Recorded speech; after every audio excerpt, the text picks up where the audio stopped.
Assalamualaikum warahmatullahi wabarakatuh. Alhamdulillah. Oke, selamat malam para sedulur-sedulur yang saya cintai. Para sedulur, jadi pasca daripada pilkada serentak di seluruh wilayah Indonesia, teman-teman kita semua sudah bisa lihatlah gambaran daripada peta kekuatan politik yang ada di negeri kita saat ini. Yang jelas sepertinya terjadi siklus perubahan kekuatan politik ya teman-teman, ataupun kekuasaan politik. Yang jelas tampak sekali dari hasil pilkada di salah satu pulau yang terpadat serta terbanyak penduduknya dibandingkan dengan pulau-pulau lain di Indonesia, yaitu Pulau Jawa.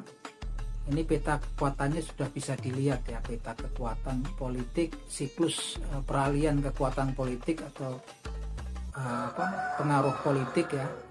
Ini barometernya adalah Pulau Jawa, yang mana di Pulau Jawa ini nyaris semua calon-calon yang diajukan calon gubernur dan wakil gubernur di beberapa provinsi yang ada di Pulau Jawa ini, calon-calon yang diajukan oleh Partai Demokrasi Indonesia Perjuangan berguguran ya, bertumbangan gitu kan. Bahkan salah satu sentra kebesaran nama besar Partai Demokrasi Indonesia Perjuangan yaitu di Jawa Tengah, calonnya juga kalah di situ. Yang mana di seberang adalah lawan beratnya adalah kemudian calon-calon yang kemudian didukung oleh Koalisi Indonesia Maju atau Kimples.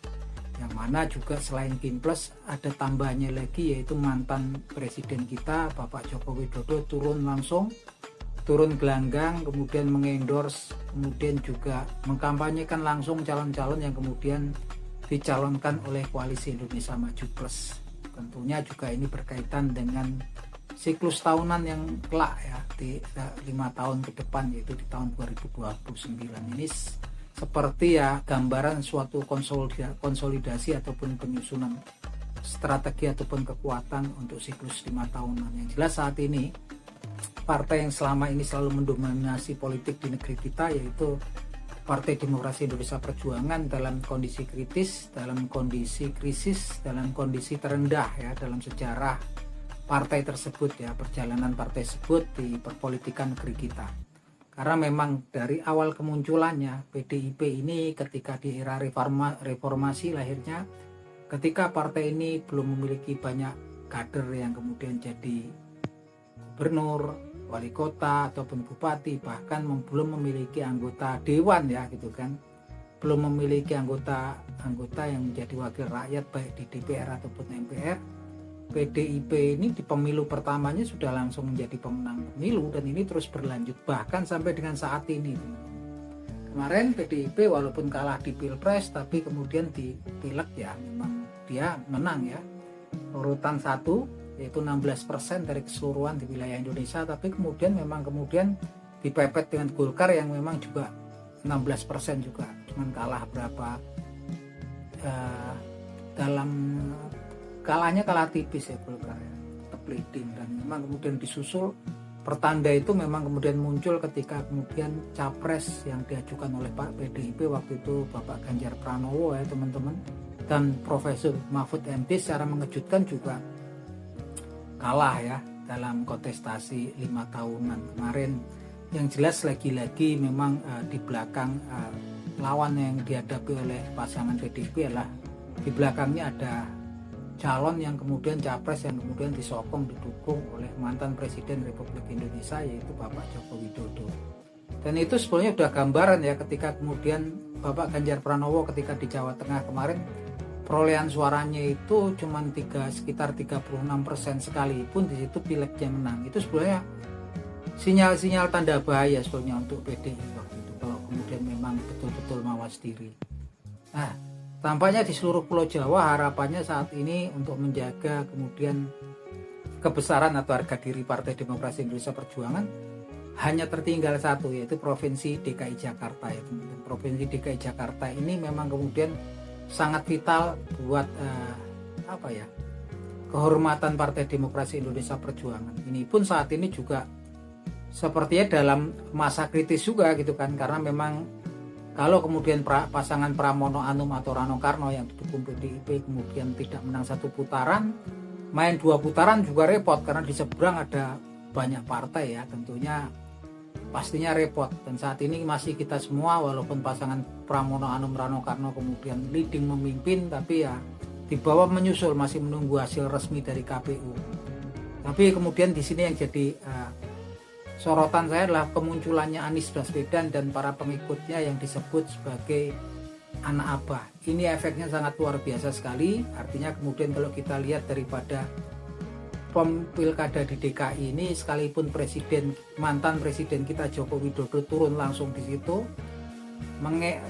mengendorsi pasangan yang didukung oleh Kim Plus, yaitu Ridwan Kamil dan Suswono. Bahkan di situ kan ada juga Partai Keadilan Sejahtera yang memang dulu partai yang kemudian selalu bersama Anies, mendukung Anies Baswedan.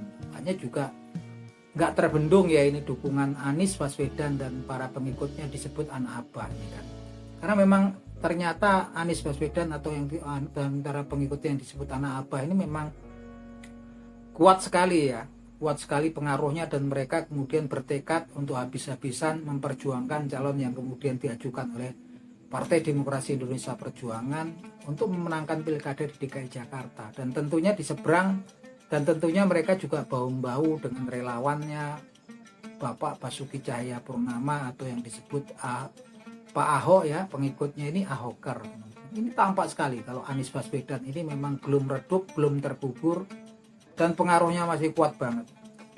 Kita bisa lihat kemudian kalau PKS yang selama ini mendominasi pilkada wali kota Depok hampir 18 tahun ya, 2 periode, hampir nyaris 2 periode selalu menguasai kader-kader PKS, selalu mendominasi jadi wali kota di pilkada kota Depok. Saat ini ketika berpisah dengan Anies Baswedan, ketika hubungannya mulai renggang dengan Anies Baswedan, dan ketika Anies Baswedan turun gelanggang langsung, ini kemudian memang partai PKS ini tampaknya juga pemilihnya juga mulai berkurang ya teman-teman kalau kita lihat. Karena kemudian ya saat ini calon yang diajukan PKS di pilkada kota Depok juga sepertinya sudah tertinggal, kalah dari pasangan yang dimajukan oleh Koalisi Indonesia Maju Plus. Artinya di sini kalau saya lihat memang Anies Baswedan yang selama ini banyak orang yang kemudian simpati terhadap beliau gitu kan, ini menggambarkan kecintaan masyarakat, kecintaan para orang-orang warga negara itu memang masih banyak pada Anies Baswedan. Dan saat ini Anies Baswedan berdiri mandiri ya teman-teman. Saya setuju berdiri mandiri, nggak kemudian nempel di partai mana, karena dia sendiri sudah membuktikan itu kurang menguntungkan. Karena kemudian kalau nempel di partai apa, sepertinya ketika dia nggak diperlukan, nggak dibutuhkan lagi, seakan-akan dia tersisih atau ditinggalkan ya teman-teman. Artinya Anies Baswedan berdiri sendiri pun dia memiliki kekuatan, memiliki pengaruh yang masih cukup kuat, simpatik dan karismanya masih kuat. Artinya cocok kalau kemudian Anies Baswedan ini kalaupun berdiri, kalaupun ada kemudian kelompok yang mendukungnya, ya tetap statusnya seperti relawan, dan Anies Baswedan nggak perlu kemudian bergabung dengan partai-partai manapun gitu kan. Cukup dengan orang-orang yang mendukungnya, ini lebih relevan ya teman-teman.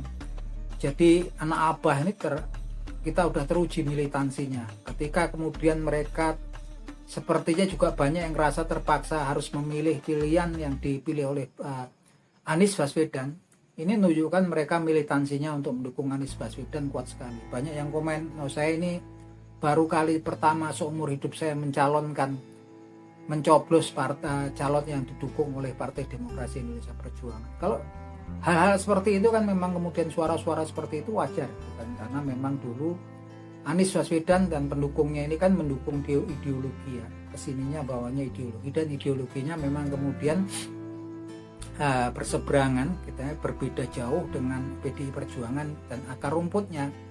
Saat ini betul-betul Anies Baswedan itu posisinya di tengah, dia bukan kemudian nggak di tengah-tengah, dia bukan kelompok kanan atau kiri, tapi dia kemudian ada di tengah-tengah antara para nasionalis dan juga dia tetap sebagai seorang tokoh yang religius.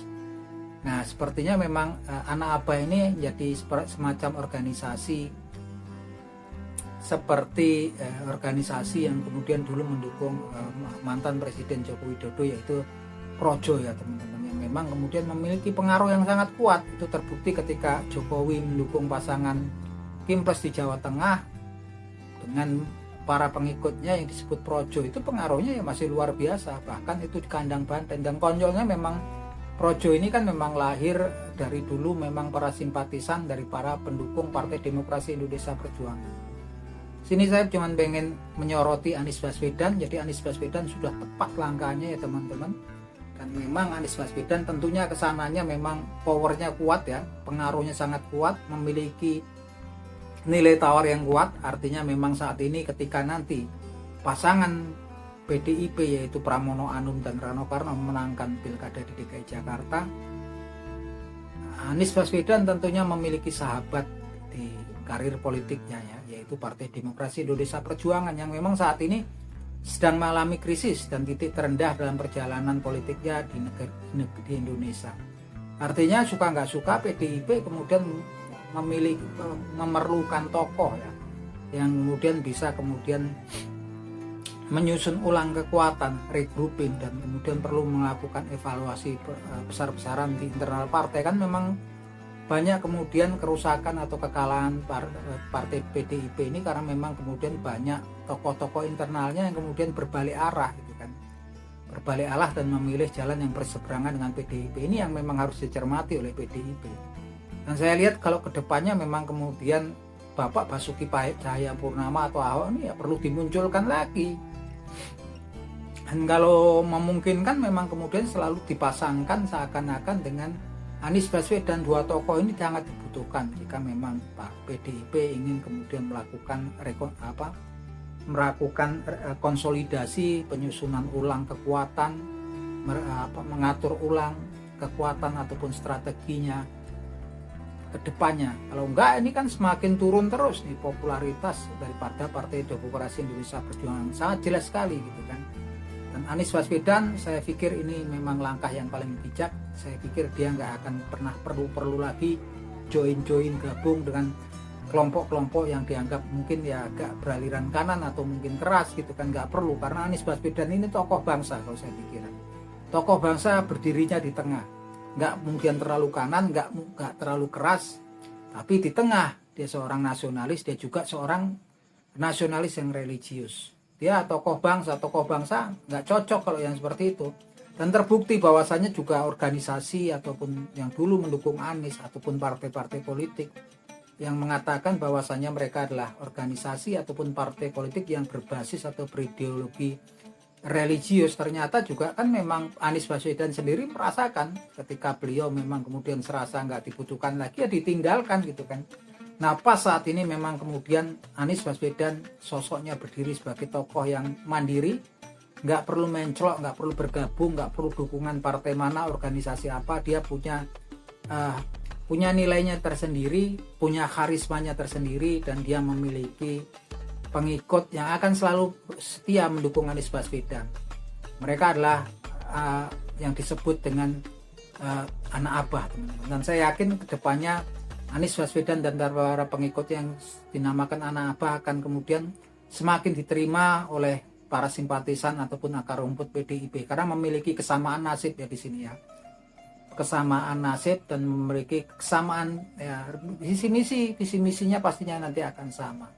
Artinya akan saling mendukung. PDIP butuh sosok seperti Ahok, seperti Anies dalam kondisinya terendah saat ini di perjalanan politiknya, dan juga Anies Baswedan juga sebagai seorang tokoh yang berkarisma. Dia butuh sahabat yang kuat, dan PDIP memberikan tempat,